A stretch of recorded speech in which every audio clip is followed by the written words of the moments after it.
Salut guys, de retour pour les fans, parce qu'on est toujours là pour les fans. Je voulais vous souhaiter une bonne année à tous.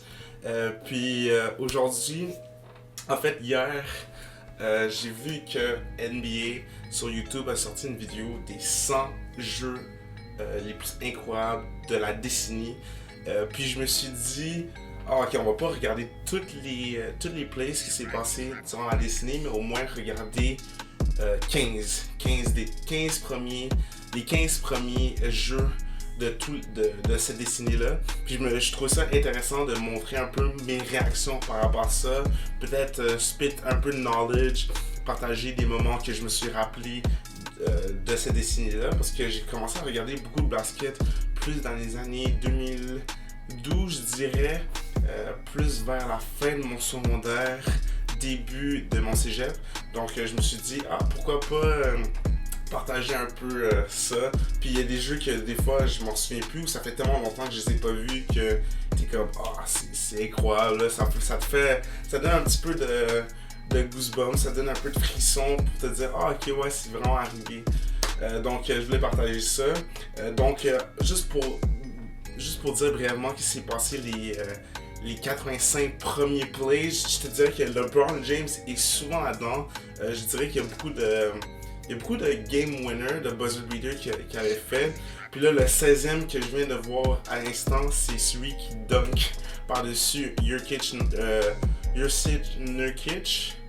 si je me trompe pas de son nom, en tout cas, bref. Puis ça, c'était le 16e play. Puis aussi, il y avait quelques ankle breakers, celui de James Harden sur Wesley Johnson. Il y avait celui de Stephen Curry sur Chris Paul. Ça, j'avais complètement oublié. Puis en même temps, il y avait aussi des plays des Clippers. Back in the days, quand Blake Griffin jouait avec Chris Paul puis DeAndre Jordan. Donc ça, c'est comme toutes des choses que t'es comme, wow, c'est beau de voir ça. Puis aussi, il y avait le 60 points, le 3 points qui avait fini la game de Kobe Bryant. En fait, sa dernière partie dans la NBA, il avait compté 60 points. Puis il était juste clutch au 4e, comme il a été toute sa carrière. Donc c'était beau de voir ça. Donc sans plus tarder, on va regarder les 15 premiers plays. Ça c'était dégueulasse. Ça c'était dégueulasse. Comment ça, ils vont me montrer? Check JR, man, JR il est excité. Oh non, ça c'était un meurtre. Oh my god, ça je me rappelle de ce play là, comme si c'était hier, man. Ça c'était quand James était encore avec les Heat, puis c'était pas le triple threat de Chris Bosh, Dwayne Wade, Chris Bosh, puis Mario Chalmers qui faisait partie des joueurs importants durant leur run, dans leurs 2 championships avec Miami. Puis ça, je me rappelle ces games-là parce que je pense que je l'avais regardé, puis c'était vraiment random. J'avais juste checké la game, puis là je vois ce alley-oop dégueulasse, man. Jason Terry, celui qui se fait posterize pour LeBron, man, il n'y avait aucune chance de défendre ça. C'était juste illégal comme dunk, c'était... Oh man. C'était chiant, man. Check ça, man. Puis LeBron qui le regarde après. LeBron c'était un savage à voir. Là, c'est le genre de play. Oui, ce play-là. Oui, ce play-là, le numéro 14, c'était le play de Dwayne Wade à sa dernière année, en fait, aussi. Il était avec Cleveland, puis là, il s'est fait rechanger durant l'année pour rejouer avec Miami. Puis c'était contre les Warriors, en fait, aussi. Puis ça, c'est un gros shot pour elle. Ça, c'était... En tout cas, je vais vous laisser voir le clip. Man. Il se fait bloc. Puis il bang. Il perdait 2 points. C'est tellement fou, man. Ça, c'est incroyable comme jeu. Ça, c'est comme toutes les choses bien, mauvais et bien qui se passent dans le même play. C'est fou. Genre, Dwayne Wade qui avait aucune balance quand il a tiré. Il se fait bloc premièrement. Il récupère sa propre balle. Il est à un pied. Il tire. Ça prend le bank. Il perd de 2 points. Ça rentre. Il gagne. Il reste plus le temps. C'est incroyable. Ah, ça c'était un esti de gros play, man. Ça c'était tellement. Puis Dwayne Wade, ça par-dessus. Oh! Man. Damian Lillard. Oh, c'était dégueu celui-là, man. Ça, je pense que c'était une des premières années que James Harden se rendait au playoff. Puis, genre, Portland était comme une équipe bonne, mais très low-key. Ben, je pense que c'était les meilleurs. Je me rappelle plus, c'était vraiment au milieu 2000, dans les années 2010. Mais c'était genre 2015, 2016, je m'en rappelle plus trop. Mais Damian Lillard, là, oh my god, il était tellement underrated à ce temps-là. Le monde savait pas trop il était qui, mais il savait que c'était un très bon point guard. Puis ce play est tellement fou parce que c'était une game que Portland jouait à la maison. Puis Houston avait tellement besoin de gagner cette partie-là. Puis James Harden était connu pour choquer. Il commençait à être connu pour choquer en playoff. Donc là, il voulait prouver un peu qu'il était capable. Puis cette shot-là, c'était fou, là. Je pense que c'est ça, il perdait quoi? Il perdait 2 points, man. Il perdait 2 points. Puis Damien, à la place de faire un petit jumper dans la bouteille ou genre à l'intérieur, il hit un 3, puis ça finit la série, man. Oh, c'est incroyable. Oh! Ah, c'est là, tu vois James Harden qui est ici. Il met sa main comme ça, il est comme, bro. Really, nigga? Oh, man. Gros play. Ça, c'est un gros play. C'est aussi le temps que Nicolas Batum jouait avec les Blazers, puis là, Marcus Aldridge aussi. Ah, check Curry, man. Curry est sale. Curry est sale pour elle, man. Ouais, il y a beaucoup de monde. Ouais, il y a beaucoup de monde qui disent que Kyrie, c'est un maître du dribble. Mais Stephen Curry, man, la façon qu'il est capable de se sortir de ses adversaires par ses dribbles, c'est fou. Puis être capable de tirer n'importe où sur le terrain, man, c'est vraiment un... Ouais, je veux pas nier, mais c'est un dieu du basket, man. Puis on a vraiment la chance, autant que je déteste les Warriors, comme je peux pas nier son talent, il est incroyable. Check ça, man. Check ça. Il dribble, il sort du 3, il tire automatiquement, man. Pas de temps de réfléchir. Oh, Blake Griffin. Sur Mosgar, je pense. Oh, Blake Griffin, man. Ça, c'est le temps de Love City, mon gars. Oh, ça, c'est les bons temps avec les Clippers. Avant que Kawhi et Paul George rentrent, ça, c'était les bonnes années des Clippers pour eux. Blake Griffin encore. Spin move. Cette fois-là, c'est sur Danilo Gallinari, man. Danilo qui maintenant il joue avec OKC, puis qui avait un bon run aussi avec les Clippers, mais man, check où j'ai arrêté, man. Tu sais la phase de Danilo, ben après, c'est la phase de quelqu'un qui dit oh yo, I'm just getting fucked in the ass, là. Ah, pauvre lui. C'est ça, bang. Par-dessus. Oh oui, oui. Ce play-là est très intéressant parce que ça c'était l'année que Westbrook il a battu le record de Oscar Robinson pour le record de triple-double. Donc avoir un stat line d'au moins 10 pour 3 catégories dans la même année. Donc assist, rebound, points. Tu peux avoir aussi dans bloc et steal. Et turnover ne compte pas. Mais ça, c'était l'année que Westbrook jouait hors de sa tête parce que c'était l'année après que Kevin Durant soit parti de OKC. Donc Westbrook, c'était son équipe. Puis OKC était en contention pour les playoffs. Il n'était pas qualifié encore, mais avec cette victoire-là, pouvait éliminer Denver qui était 9e ou 10e à ce temps-là. Et en fait, Denver menait 2. Westbrook avait besoin de cette game-là pour battre le record de Oscar Robinson. Puis, check ce qu'il fait. Ah, c'est incroyable. Oh, man. Check, même lui. Ça, c'est pour le... Tu peux pas... Check de où il tire le 3 points. Check de où il tire le 3 points. Il perd de 2. Finit la saison de Denver. Puis il bat le record de Oscar. Encore.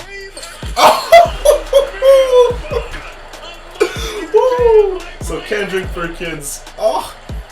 Oh, ce dunk-là est filthy! Man!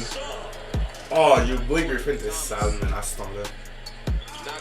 C'est Middleton, je pense. Ah, Giannis. Par-dessus la tête de, je pense, Hardaway Jr. Oh, sûr. Honnêtement, pour un, je sais pas c'est combien de scènes. Ça, c'est un 8. Je trouve que celui que de Blake Griffin avant était un peu mieux. Selon moi, tu sais, Giannis, c'est un gros dunk. Il saute par-dessus le gars. Ça, je l'accorde, mais. Ah, man, le dunk de Griffin était quand même sale. Ouf. Comme un bon dunk. Oh non, non, non, non, non. Oh non, non. Oh non. Non, non, ça là, selon moi, ça devrait être numéro 1. DeAndre Jordan pourrait, man. Tu vois, man, il y a tellement de clips des Clippers, c'est fou. Tellement de clips des Clippers.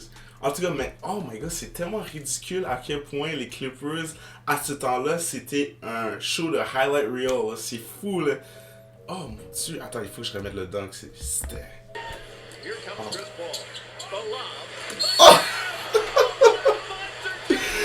En plus, c'était sur Brandon Knight. Brandon Knight, là, pourrait. Genre, sa carrière consiste à ce dunk-là. Ça, c'était la carrière de Brandon Knight en un instant, c'était ça. Le gars qui se fait dunk par. Même DeAndre Jordan. Ah oui, cette game-là. Ouais. En plus, en overtime. Puis d'où il a tiré, D'où il a tiré? Stephen Curry était sale. Je pense que cette game-là, c'était la game. Je suis pas sûr, mais je pense que c'était la game où Curry a battu le record de 3. Mais je suis pas sûr. Peut-être que j'ai dit de la merde. Mais Curry, il jouait insane cette game-là. Et il avait fait, je pense, 7, 8, 9 ou 10 3 points. Je me souviens plus. Je sais pas s'il a battu le record, mais il jouait insane. C'était un samedi parce que j'ai regardé cette game-là, je m'en rappelle. Puis, man, Curry, il était juste hors de sa tête. Et il tire un 3 points du milieu. Puis il restait 0.6 secondes, c'était fini là. Ok, c'est perdu là. Oh non. Numéro, c'est quoi? C'est quoi celui-là? Attends. Ça c'est Curry. C'est Curry. Oh non, c'était là. Ça c'est l'an passé. Oh, Damian Lillard, back at it again. Damian Lillard avec le numéro 5. La raison pourquoi Paul George n'est plus à OKC et qu'en fait Westbrook n'est plus à OKC, c'est à cause de cette play-là. Oh my god. Damian Lillard. Oh man. Termine la série sur ça. Oh, je sais pas s'il va le montrer dans le clip. Après ça, je pense qu'il regarde le bench de OKC. Il leur dit, man, c'est fini, votre saison est finie. Oh man. Ça c'était la shot. C'était la shot de l'année passée. J'ai la plus take. Oh man, Damian Lillard, man. Damian Lillard, c'est un clutch guard. Après cette shot. Mais en fait, il y a une réputation d'avoir des buzzers. Puis tout, mais après ça, malheureusement, c'était-tu cette série-là ou c'était la série après? Je pense que c'était cette série. Non, c'était la série d'après. Ouais, la série d'après, ils se font éliminer 4-0. Donc, oui. Tu sais, on va pas. Le but, de toute façon, c'est d'améliorer ces plays-là. Mais comme, tu sais, juste pour dire qu'en ce moment, les Trailblazers, pour vrai, man, ils ont un bon squad. Mais ils sont juste pas capables de passer ce niveau ultime pour atteindre les finales ou les finales pour être considérés comme une équipe dangereuse. Ils ont les éléments, ils ont CJ McCollum, ils ont Damian Lillard. Là, ils viennent d'acquérir Hassan Whiteside, un rebounder. Il est capable de faire au moins 15-16 rebounds par game. Ils bloquent, man, genre, puis leur bench il est pas mauvais non plus, là. Ils ont des éléments, ils ont Gary Trent Jr., ils ont Ken Bazemore qui viennent acquérir d'Atlanta. Donc cette équipe-là est faite pour être bonne, mais on dirait qu'ils ont quelque chose qui manque. Un instinct genre de champion. que certaines équipes, tu les sens quand tu les vois arriver. Genre des LeBron James, tu sais, des Curry. Là, je suis en train de généraliser un peu, mais comme, tu vois, c'est ça qui manque, je pense, à cette équipe-là. Puis c'est pour ça que, genre, ils sont pas capables de passer, comme je disais tantôt, ce step ultime pour atteindre les championnats. Tu sais, ça va être toujours une équipe qui va faire les playoffs. En ce moment, ils ont la misère. Ils viennent de perdre contre les Knicks. Quelle horrible défaite. Puis, c'est ça, c'est toujours une équipe, par contre, qui va toujours dans ta tête dire ah, ok, ils vont faire les playoffs, mais ils vont jamais être capables de faire plus. Puis c'est malheureux. Mais qu'est-ce que tu veux, c'est pas donné à tout le monde, puis il faut que des fois tu acceptes le fait que tu es juste dans la ligue pour peut-être genre juste pour tes stats personnels. Puis même si tu veux que ton équipe arrive et soit capable de performer, ben ça va pas toujours arriver parce que ça c'est comme ça que la vie est faite. Il y a toujours du monde qui va être meilleur que toi, puis ça c'est la réalité des choses. Donc, mon cœur est avec toi, Trailbird, Blazers, désolé Portland. Donc ça c'est quoi? Ça c'est numéro 4. Je pense que ça c'est NBA Finals 2016. 2017, ouais, quand LeBron... Non, en fait, 2017... Non, c'est un mensonge. Ah non, c'est une réalité parce que cette année, 2019, l'année passée, c'est les Raptors qui ont gagné en 6. L'année d'avant, les Cleveland se sont fait sweep. Puis après ça...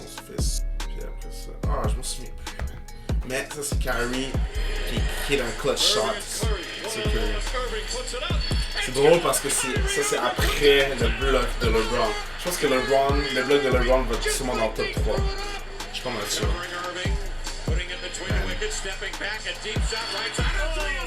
Tu sais que LeBron serait pas capable de hit cette shot-là. Dans un clutch moment. Ah oui. Ah oui. Numéro 3. Ah, selon moi, pour moi, c'est le play de la décennie. Selon moi, ça c'est le play de la décennie. Kawhi Leonard. Je vais laisser le clip s'expliquer.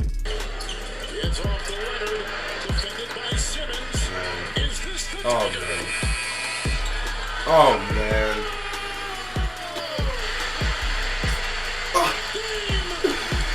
Oh man. Et quand je vois ça, man, ça m'excite tellement, man.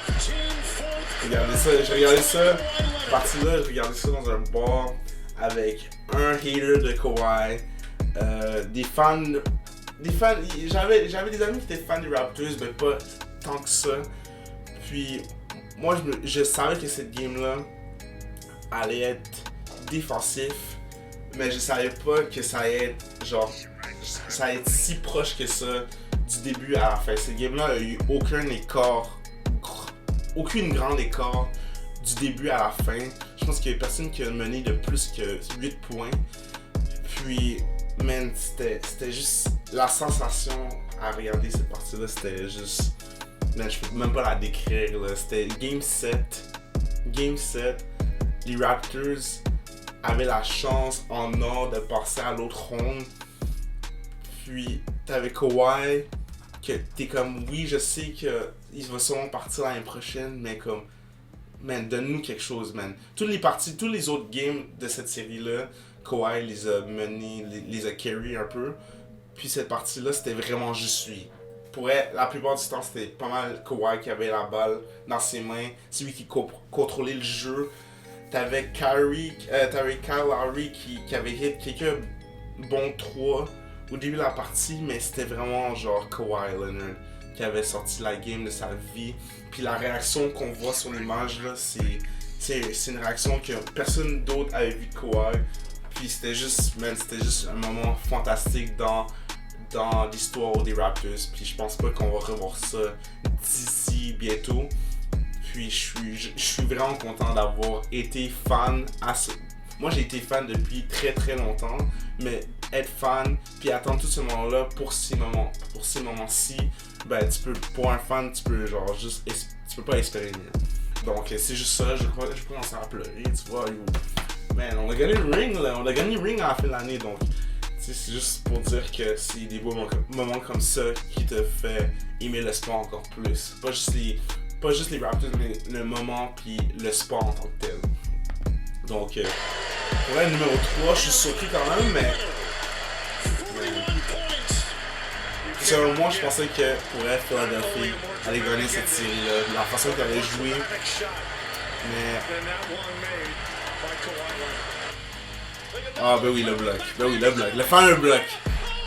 Le fameux bloc de LeBron. Beaucoup de monde qui pensait que c'était goaltending aussi, mais le play s'est tellement fait vite. Impossible de savoir, même. Mais moi, ça semblait clean, là. Ça semblait clean. Numéro 1. Ben oui. Numéro 1. Ah, numéro 1.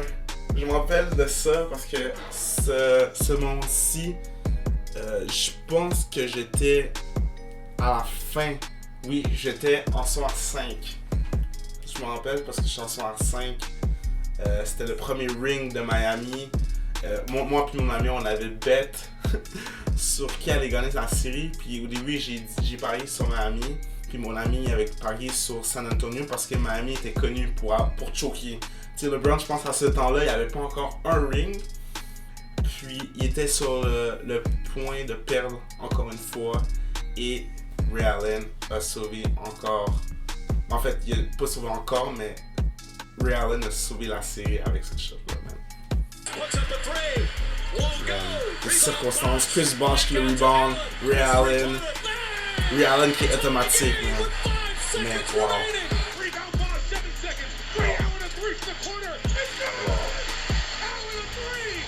Man, il est en train de reculer, il est en train de chercher le 3, même pas une seconde, pack!